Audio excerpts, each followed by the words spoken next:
দেখো, রূপান্তরিত পাতা বিশেষ কাজ সমাধান করার জন্য পাতার রূপ পরিবর্তিত হয়। তাহলে বিশেষ বিশেষ কিছু কাজ করার জন্যই কিন্তু পাতার রূপ চেঞ্জ হয়। এই ধরনের রূপান্তরিত পাতা সম্পর্কে আমরা এখন জানবো। যেমন এটা কি আকর্ষী, এটা কিন্তু রূপান্তরিত পাতার মধ্যে। আকর্ষী সম্পূর্ণ পাতা, পাতার শীর্ষভাগ অথবা পত্রক অনেক সময় প্যাঁচানো স্প্রিংয়ের মতো রূপ ধারণ করে, এদেরকে আকর্ষী বলে। আমরা অনেক সময় পাতার গায়ে এরকম প্যাঁচানো প্যাঁচানো কিছু জিনিস দেখি না,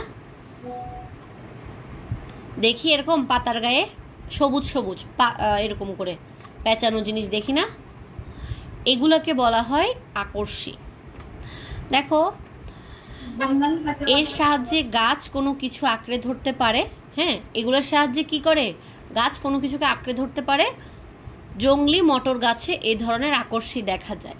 তাহলে আমরা রূপান্তরিত পাতার মধ্যে যে আকর্ষীটা পেলাম সেটার উদাহরণ কি? জংলি মটর গাছে আকর্ষী দেখা যায়।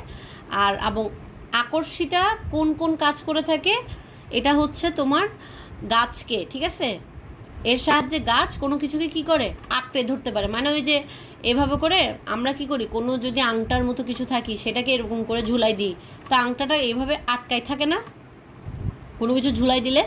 তো সেমভাবে ওই যে প্যাঁচানো প্যাঁচানো জিনিসগুলো কি করে গাছের সাথে আটকে থাকতে আঁকড়ে ধরতে সাহায্য করে থাকে, এগুলোকে আমরা আকর্ষী বলি, যেটার উদাহরণ হচ্ছে জংলি মটর গাছ। এরপর দেখো, খাদ্য সঞ্চয়ে কোনগুলো সাহায্য করে? পেঁয়াজ, রসুন, ঘৃতকুমারী গাছের পাতা পুরো এবং রসালো হয়ে থাকে, রসালো, এগুলো কি করে খাদ্য জমা থাকে এখানে। এরপর হচ্ছে পতঙ্গ ফাঁদ রয়েছে। কলসি উদ্ভিদ এক ধরনের লতানো গাছ এবং ঝাঁঝি নামক জলজ উদ্ভিদের পাতা রূপান্তরিত হয়ে কলসি বা থলের মতো রূপ ধারণ করে। এখন দেখো, পতঙ্গ ফাঁদ এটা কোন উদ্ভিদের মধ্যে থাকে? মূলত সেটা হচ্ছে কলসি উদ্ভিদ। আর এই কলসি উদ্ভিদটা কিভাবে কলসির মতো মানে তোমার গঠনটা নেয়, সেটা কোথা থেকে নেয়? ঝাঁঝি নামক জলজ উদ্ভিদ থেকে। এটা একটু মাথায় রাখবা। এই যে আমরা পতঙ্গ ফাঁদ পড়তেছি, এখানে ঝাঁঝি নামক উদ্ভিদ থেকে মূলত যে পাতাটা রূপান্তরিত হয় সেটা দেখতে কলসির মতো হয়। আর এটা কোন উদ্ভিদের জন্য হয়ে থাকে? মূলত এটা একটা পানির উদ্ভিদ, জলজ উদ্ভিদ, যেটার নাম হচ্ছে ঝাঁঝি নামক জলজ উদ্ভিদ। এর মধ্যে পোকামাকড় ঢুকলে কলসির মতো ঢাকনাটা বন্ধ হয়ে যায়। হ্যাঁ, পরে গাছ তার দেহ থেকে রস শুষে নেয় আর কি। এই জন্য বলছে যে কি পতঙ্গ ফাঁদ, মানে ধরো কোনো পোকামাকড় যদি এটার মধ্যে ঢুকে, হ্যাঁ, তো ঢুকলে কি করবে, ওরা এটাকে আটক করে ফেলবে, তারপর ওর শরীরের সব রস শুষে নিয়ে তারপর ওই পোকাটাকে বের করে দিবে। এই জন্য বলতেছে একটা ফাঁদ তৈরি করে আর কি, পতঙ্গ ফাঁদ। এখন দেখো, প্রজনন। কোনো কোনো উদ্ভিদ পাতার কিনারা থেকে কুড়ি গজায়। দেখবা পাতার সাইডেও ছোট ছোট পাতা থাকে, বুঝছো, ওগুলা থেকে মূলত কি পাতা জন্ম নেয়। তাহলে মুক্ত হয়ে স্বাধীন উদ্ভিদের জন্ম নেয়। যেমন এটাকে বলা হয় কি পাথরকুচি, এটার উদাহরণ হচ্ছে পাথরকুচি। এরপর দেখো, কণ্টকপত্র। পাতা কখনো কাঁটায় রূপান্তরিত হয়, যথা লেবু।